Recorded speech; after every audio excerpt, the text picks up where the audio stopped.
Welcome to a special edition of Lauren Lake's Paternity Court.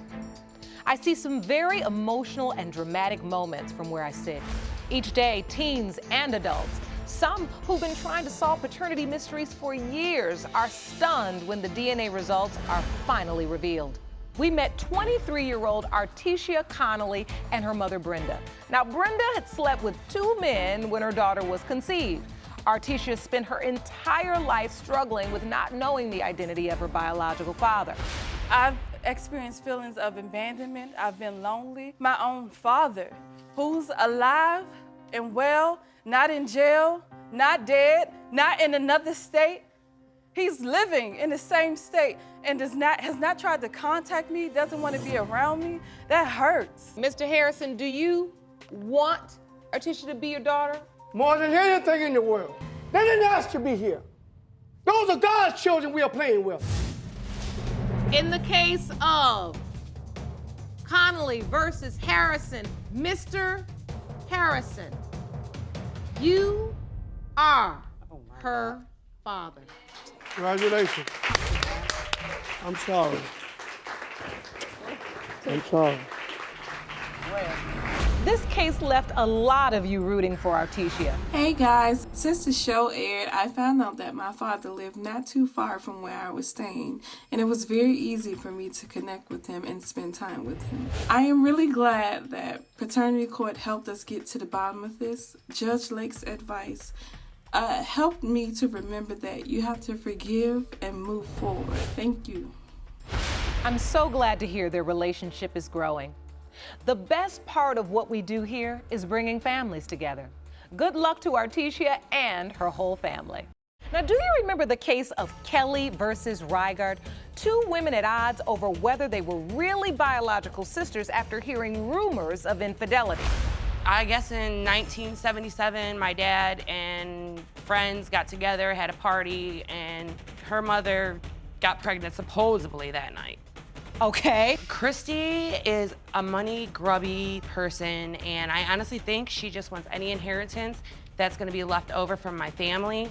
I just want a piece of my grandmother's so that You're not getting anything. You can go visit her in her grave. That's what you can get. She just doesn't want me to be part of the family. I'm tired of being denied. She denies me, denies me, denies me. But yet, I'm good enough for her when she needs to borrow money. If she needs something, I'm there. You do not if my owe me nieces need anything. something, The crazy thing about it is you're acting just like some sisters. In the case of Miss Christy Rutherford, Miss Rutherford, Mr. Kelly is in fact your father. I told you. It doesn't matter. I don't want anything to do with her. So were the sisters ever able to work things out? Angela told us that she has not spoken to Christy since leaving our courtroom. Well, I hope they find a way back into each other's lives someday. In the case of Darrensburg v. Wilson, Burnell Darrensburg came to our courtroom claiming that for decades, Danita Wilson had lied to her son about the identity of his biological father. We only had sex one time. She was promiscuous. I was promiscuous as well. I never knew that this child was my son until 2.5 years after she had the kid. And what happened 6 or 7 months ago? That's when he says that I cursed him out. I kicked his car. And I can admit, I did curse him out, but I didn't show no frustration with him when I first saw him. I was happy to see him. So I walked up to the car to show him, you know, I'm a grown man now. So you were still coming up to speak to him? Yeah, I'm like, what's up, man, what's up? Who is you? Mr. Darrensburg, you said, who are you? I didn't know the kid. Yeah. That's what I'm telling you. I did not know. You didn't recognize. I did not recognize this kid. These results were prepared by DNA Diagnostics. When it comes to Damone C. Wilson, Mr. Darrensburg, you are his father. So, what happened after they left our courtroom?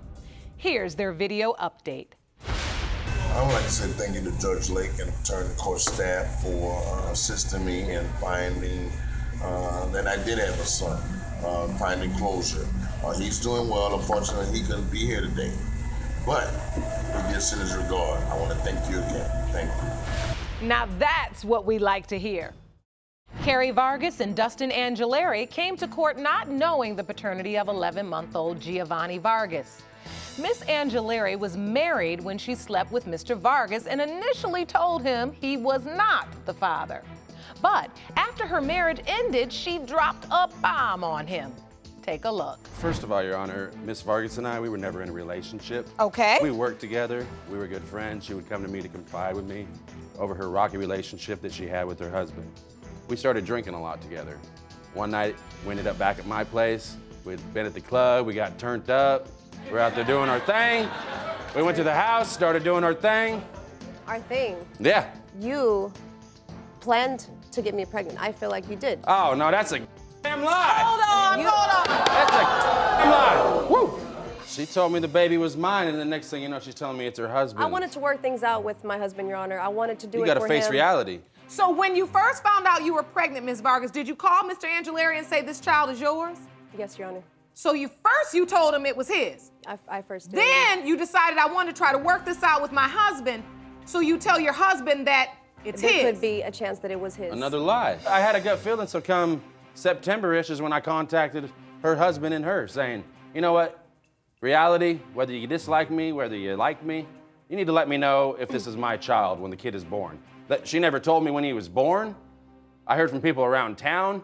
Then I run into her mom at a restaurant one day and she shows me a picture and that put the gut feeling back in there. I didn't want Mr. Angeleri to be the father. I didn't want to have another kid. I didn't want to have another kid. Well, there we go.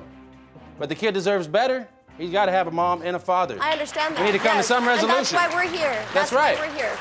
Now you're talking my language. He calls me daddy. I'm just hurting for him because I want him to be there for him. And if I'm his father, I will be there for him. In the case of Angeleri versus Vargas, as it pertains to 11-month-old Giovanni Vargas, Mr. Angeleri, you are the father. You are. Thank you so much. So, what happened when they returned home? Here's what Kerry recently told us. After paternity court, I came to Texas. He's in Washington. He hasn't been in his life since paternity court. It's been about a few months since we've seen him last, and he just barely started contacting me. So when it comes to being a good role model parent, that's pretty much it. Thank you, Kerry. Stay strong, and we wish you and your son only the best. In the case of Anderson v. Johnson, Dana Johnson found herself caught between her husband and her lover. She entered the court wondering which man had fathered her 4-year-old daughter, Briley. Take a look. How did you meet Miss Johnson in the first place? It was during the summer of '08. Partner and myself, we was riding, and I went by a family member house of hers, and she was out on the porch and had on some little short shorts. We exchanged numbers, got to texting and talking. Before you know it, we was having sex, this and that. Even talked about having a kid at one time. But did you know she was married? Yes, she was up front with me about that, yes. My husband had left me to go be with some other woman, and I wasn't gonna let him just go out and have a good time and me to sit home and wait for him, so I went out and done my thing too.